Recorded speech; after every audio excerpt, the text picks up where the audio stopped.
Bismillah. Assalamualaikum warahmatullahi wabarakatuh. Alhamdulillah wal kafa wassalatu wassalamu ala nabiyil mustafa wa ala alihi wa ashabihi ahli sidiki wal wafa. Amma ba'du. Hai ananda saleh-salehah. Apa kabar pagi hari ini? InsyaAllah kalian semua dalam keadaan sehat walafiat dan dalam lindungan Allah Subhanahu wa taala. Amin. Oke, adik-adik ananda saleh-salehah yang dirahmati Allah Subhanahu wa taala. Kemarin kita telah membahas tentang syarat wajib salat, rukun salat dan sunnah salat. Tapi sunnah salat belum kita bahas. Namun sunnah salat itu seperti rukun salat, hampir sama. Dan sekarang kita lanjutkan ke materi selanjutnya, yaitu adik-adik bisa buka bukunya pada halaman 26. Di sana akan kita temui nomor 5 dengan judul hal-hal yang dapat membatalkan salat. Beberapa perbuatan yang membatalkan salat, salah satunya rukun salat tidak terpenuhi, syarat sah salat tidak terpenuhi, dan karena sebab lainnya. Di sini ada cerita. Misalnya yang pertama, rukun salat tidak terpenuhi. Kalian bisa membaca yang A, rukun salat tidak terpenuhi. Di sini ada namanya Pak Badrun, guru kelas 1. Kita baca ya. Pak Badrun, guru kelas 1. Pak Badrun mengajar pelajaran fikih. Pak Badrun menjelaskan mengenai batalnya salat karena tidak terpenuhi rukun salat. Contoh perbuatan yang membatalkan salat karena tidak terpenuhi rukun salat, yaitu yang pertama, tidak berniat salat. Jadi dia ingin salat namun dia tidak meniatkannya terlebih dahulu. Jadi dia asal ikut-ikut orang saja mau salat tanpa ada niat di awalnya. Karena kata Nabi Muhammad SAW, innamal a'malu binniyat, sesungguhnya amalan kita akan dibalas berdasarkan dengan niat. Maka adik-adik, sebelum kita salat maka niatkan dahulu karena Allah Subhanahu wa taala. Itu yang pertama. Kemudian yang kedua, tidak bertakbiratul ihram. Kemudian salat seseorang itu bisa batal karena dia meninggalkan salah satu rukun salat, yaitu takbiratul ihram. Gimana takbiratul ihram itu? Takbiratul ihram adalah awal pembuka salat. Seperti gini contohnya. Allahu Akbar sebelum membaca surah Al-Fatihah. Itu takbiratul ihram. Kemudian yang ketiga, tidak membaca surah Al-Fatihah. Jika tidak membaca surah Al-Fatihah, sama saja salat kita tertolak karena kita tidak memenuhi rukun salat. Salah satu rukun salat yaitu membaca surah Al-Fatihah. Jadi gimana kalau misalnya orang lagi salat namun dia tak membaca surah Al-Fatihah, langsung ke surat Al-Falaq misalnya, ya salatnya insyaallah batal dan pasti batal karena dia tidak memenuhi rukun salat. Kemudian yang keempat, tidak mengerjakan ruku atau sujud. Tidak mengerjakan ruku atau sujud. Orang yang salat namun dia tidak mengerjakan ruku dan sujud, hanya berdiri saja, itu salatnya batal karena itu termasuk hal-hal yang membatalkan salat. Lalu bagaimana Ustaz dengan salat jenazah? Kan salat jenazah tidak ada rukuk sama sujudnya. Kalau salat jenazah beda lagi adik-adik. Itu nanti dia ada tata cara tersendiri dalam melaksanakan salat jenazah. Dan pada salat wajib kita wajib melaksanakan rukuk dan sujud karena seperti itulah yang Nabi kita Muhammad SAW contohkan.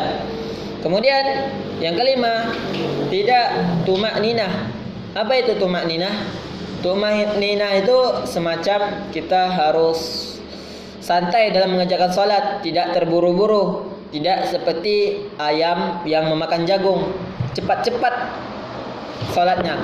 Jadi salat itu harus khusyuk, harus pelan-pelan, dan jangan tergesa-gesa. Kemudian yang keenam, hal-hal yang membatalkan salat yaitu tidak tertib mengerjakan rukun salat.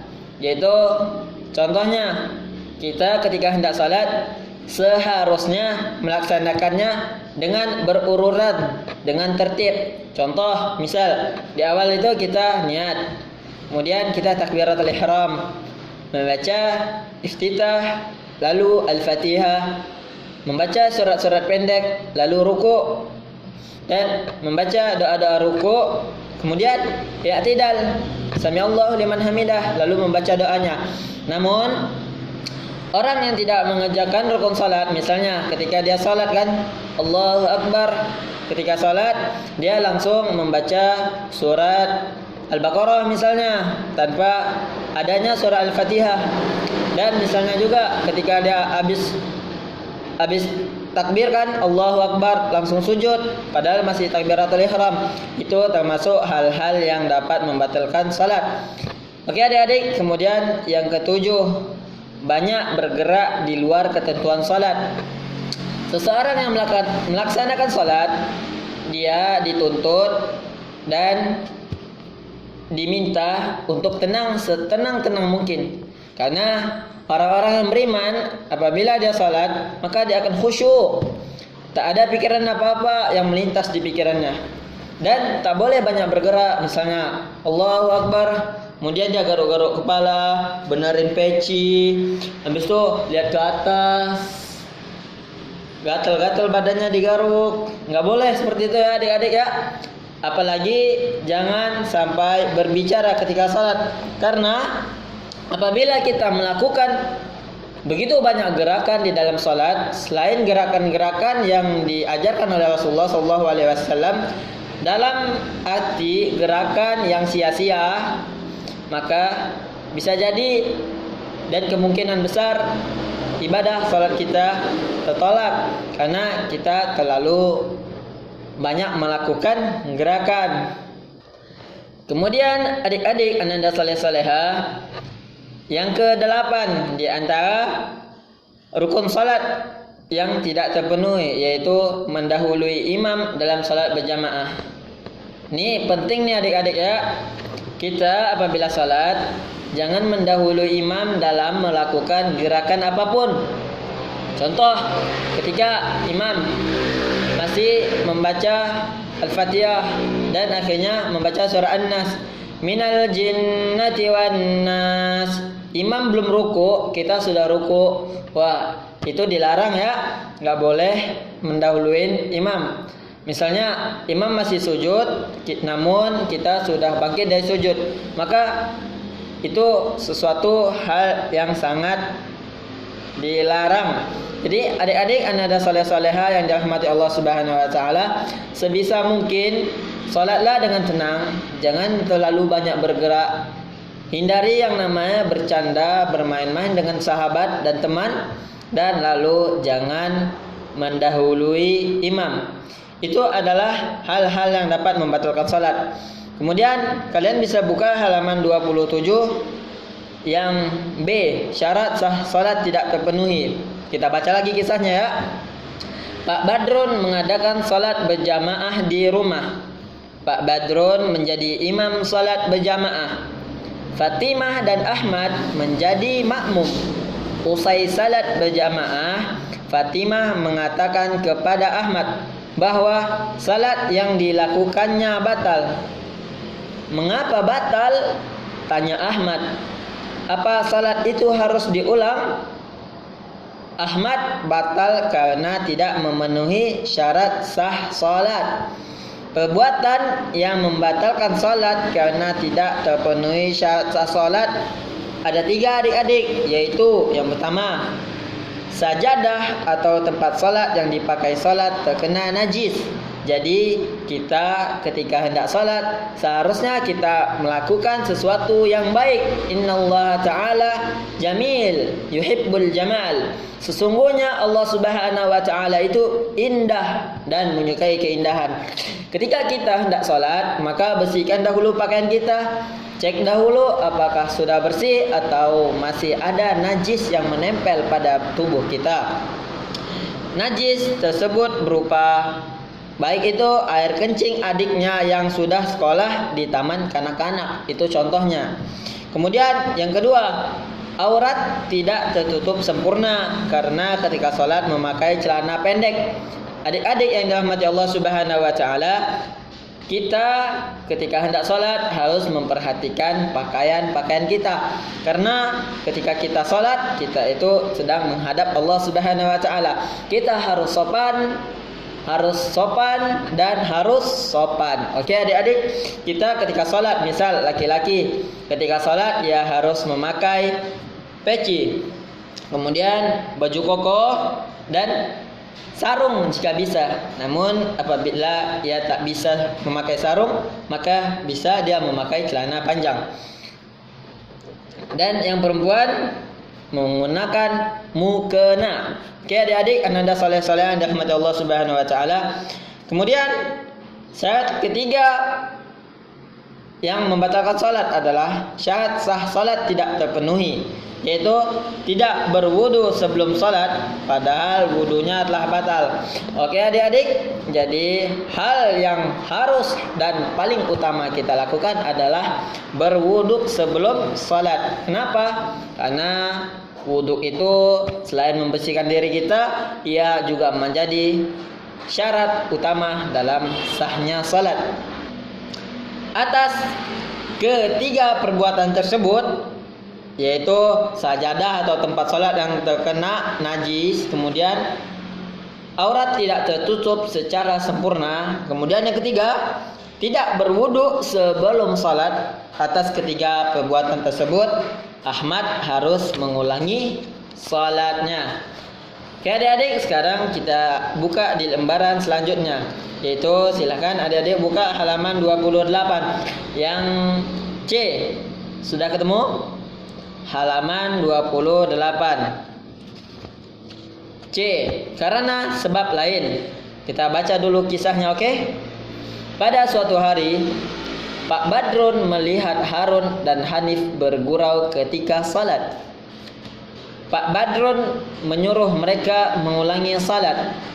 Sebelum mengulangi salat, Harun dan Hanif saling bertanya, "Mengapa harus mengulangi salat?" Pak Badrun menjelaskan kepada mereka. Harun dan Hanif sambil bergurau. Harun dan Hanif salat sambil bergurau. Atas perbuatan itu, Harun dan Hanif harus mengulangi salat. Setuju nggak kalau Harun harus mengulangi salat bersama Hanif?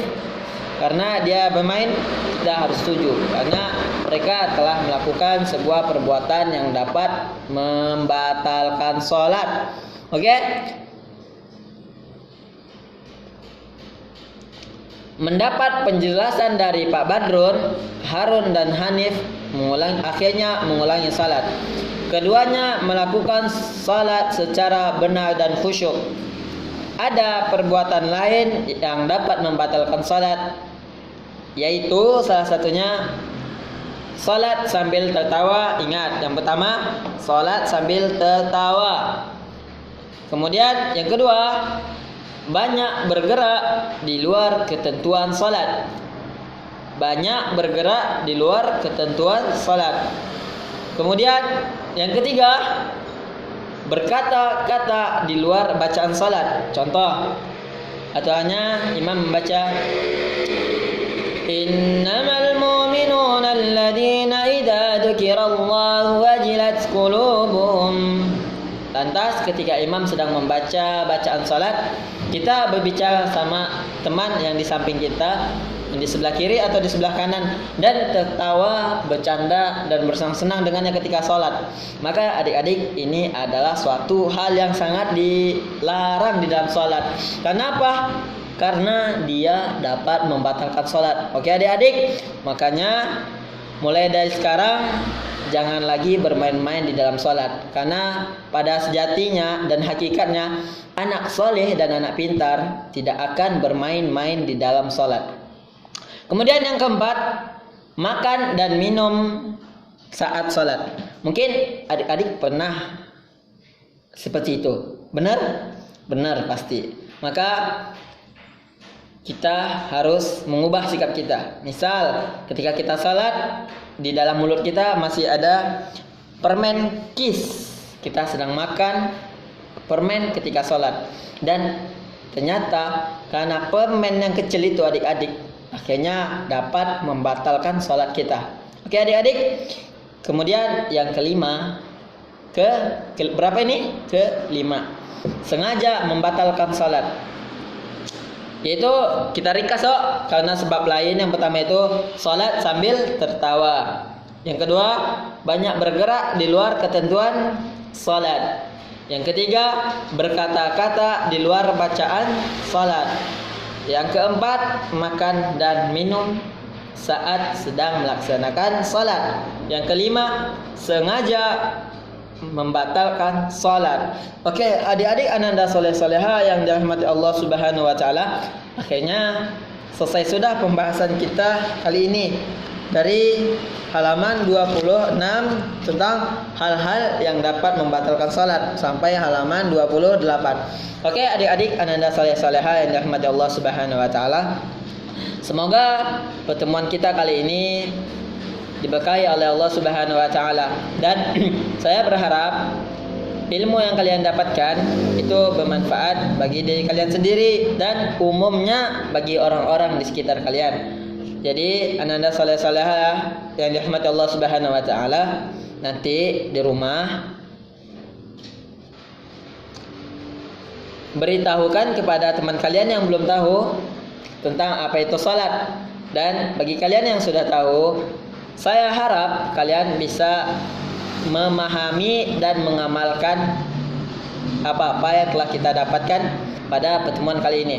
Contohnya, dilarangnya salat main-main, salat memain-main. Oke, adik-adik ananda saleh-salehah yang dirahmati Allah Subhanahu wa taala.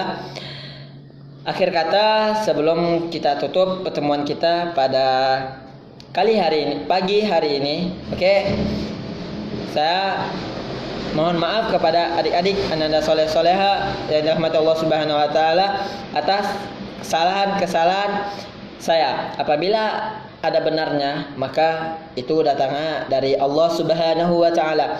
Karena segala ilmu itu hanya berasal dari Allah Subhanahu wa taala. Dan apabila ada kekurangannya, maka itu berasal dari saya sendiri dan kebodohan saya dalam memahami ilmu agama ini. Akhir kata, kalian adalah orang yang terbaik, dan seharusnya kalian tuh tahu bahwa orang yang terbaik tidak akan bermain-main di dalam salat. Oke adik-adik ananda saleh-saleh. Akhir kata, assalamualaikum warahmatullahi wabarakatuh.